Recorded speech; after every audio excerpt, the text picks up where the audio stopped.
Aujourd'hui, nous allons parler de Léon Bloy.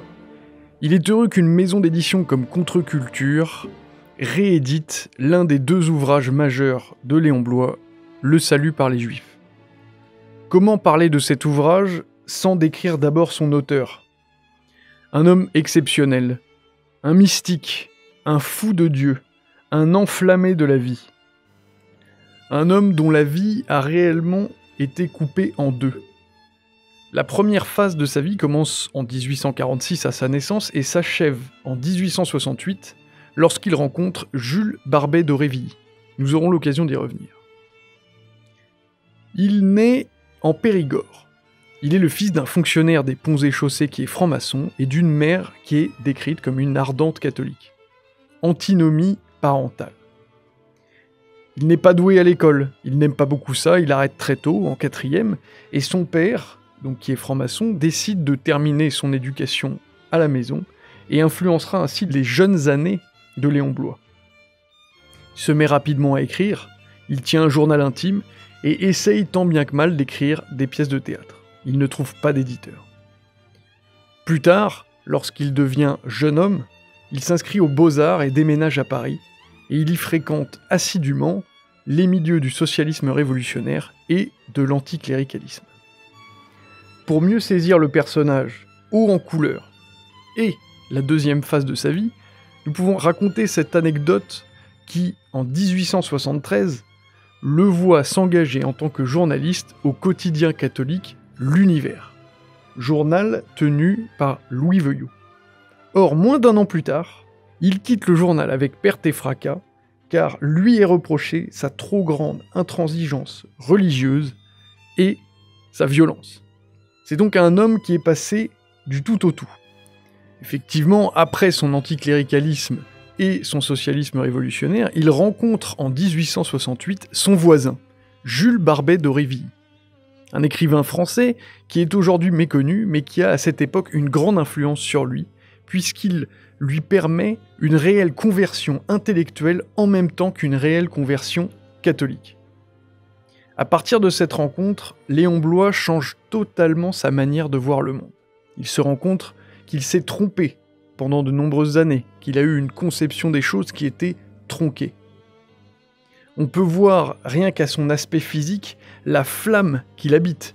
N'importe quelle photo de Léon Bloy vous fait tout de suite noter ce regard ardent, effectivement, qui est le reflet du feu intérieur de son âme. Dès cette époque, Bloy, à chacune de ses rencontres, tente de convertir son interlocuteur. Un peu plus tard, en 1877, il vit une année charnière. Effectivement, ses parents quittent la face de la terre et il effectue plusieurs retraites spirituelles, dont l'une où il rencontrera l'abbé Tardif de Moidret, qui lui permettra de vivre une véritable initiation à l'exégèse symbolique pendant un séjour à Notre-Dame de la Salette. Exégèse symbolique qui deviendra dans Le Salut par les Juifs et dans Le Désespéré le développement du symbolisme universel qui est vraiment la patte et le style de Léon Bloy. Alors, qu'est-ce que c'est que le symbolisme universel ? Eh bien, nous pouvons le définir ainsi. C'est la volonté de vouloir exprimer et expliquer tous les mystères spirituels et métaphysiques contenus dans chacun de nos actes, même les plus banals. C'est la volonté de descendre de 3 étages en permanence pour remonter aux causes premières et immuables de nos comportements. Bloy applique son symbolisme universel à partir de son roman Le Désespéré, où il l'applique d'un point de vue, disons, quotidien, et ensuite il l'applique d'un point de vue théologico-spirituel dans son livre majeur Le Salut par les Juifs. 1877 est également l'année où Léon Bloy rencontre Anne-Marie Roulet, qui est une prostituée à qui il va faire cesser toute activité, et en moins d'1 an, il va la convertir au catholicisme. On peut imaginer la verve de son verbe qui permet de convertir énormément des gens qu'il rencontre. Pour Anne-Marie Roulet, il vit une aventure sensuelle qui petit à petit se transforme en une relation réellement mystique. En 1882, Anne-Marie est internée suite à des signes de folie. Léon Bloy, face à cela, a réellement la mort dans l'âme, et comme tout artiste, tout écrivain, il se met à écrire les premières lignes pour se soigner, et ces premières lignes donneront finalement le roman majeur de l'auteur, Le Désespéré. Il finit par fonder une famille avec Jeanne Molbeck, fille du poète danois du même nom. Il publie Le Salut par les Juifs en 1892 et il meurt à Bourg-la-Reine, près de Paris, en 1917.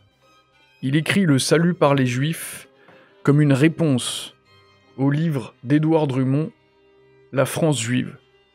Effectivement, la lecture de ce livre le désespère. Il a, je cite, « perdu quelques heures précieuses de ma vie à lire, comme tant d'autres infortunés, les élucubrations anti-juives de Monsieur Drummond. » Fin de citation. Il décide donc de rédiger Le Salut par les Juifs afin de rendre au peuple élu sa place dans l'histoire. Alors, sa place dans l'histoire, effectivement, pas forcément comme on pourrait l'entendre à première vue, comme un profane, en lisant le titre. Il s'agit de quelque chose de beaucoup plus complexe que cela, de beaucoup plus mystique. Ce n'est pas qu'une réponse à Édouard Drummond, c'est une réponse à sa conception de la critique du judaïsme. C'est une réponse à ce qu'on pourrait appeler l'antisémitisme bourgeois et mercantile dont il fait preuve dans son livre La France juive. Léon Bloy oppose à cela, à ce mercantilisme moderne, la conception mystique du Moyen-Âge de la critique du judaïsme. Et par là, veut en fait rendre au judéocriticisme ses lettres de noblesse, c'est-à-dire qu'il y a le judéocriticisme chrétien qui va plutôt faire l'exaltation du ghetto, et le judéocriticisme bourgeois qui ferait peut-être plus l'apologie de la mise à mort. Or, face à cette conception, Léon Bloy a écrit dans Le Salut par les Juifs la phrase suivante. « Cette nuque de désobéissants et de perfides que Moïse trouvait si dure a fatigué la fureur des hommes comme une enclume d'un métal puissant qui userait tous les marteaux. L'épée de la chevalerie s'y est ébréchée et le sabre finement trempé du chef musulman s'y est rompu aussi bien que le bâton de la populace. Il est donc bien démontré que rien n'est à faire, et considérant ce que Dieu supporte, il convient assurément à des âmes religieuses de se demander une bonne foi, sans présomption ni rage imbécile et face à face avec les ténèbres, si quelque mystère infiniment adorable ne se cache pas après tout, sous les espèces de l'ignominie sans rivale du peuple orphelin, condamné dans toutes les assises de l'espérance, mais qui peut-être, au jour marqué, ne sera pas trouvé sans pourvoi. Finalement, les deux hommes pourraient avoir une conception un petit peu similaire, une conception un petit peu marxiste, puisque face aux excès politiques du peuple élu, ils souhaitent opposer à la race une classe. Or, Drummond souhaite opposer la bourgeoisie, tandis que Léon Bloy souhaite opposer le pauvre, le chrétien, et par cet intermède, par ce vecteur, opposé aux excès du peuple élu, le pauvre incarné, le pauvre fait chair, qui est Jésus-Christ.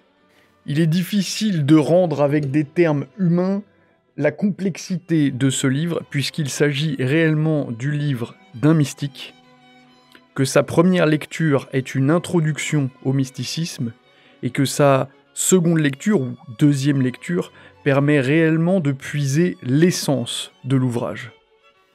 Enfin, pour conclure et pour résumer un petit peu rapidement ce livre, comme Bernanos a dit d'Hitler qu'il déshonorait l'antisémitisme, on pourrait presque transposer la phrase dans les lèvres de Léon Bloy et l'entendre dire que Drummond déshonore également l'antisémitisme. Bonne lecture à tous.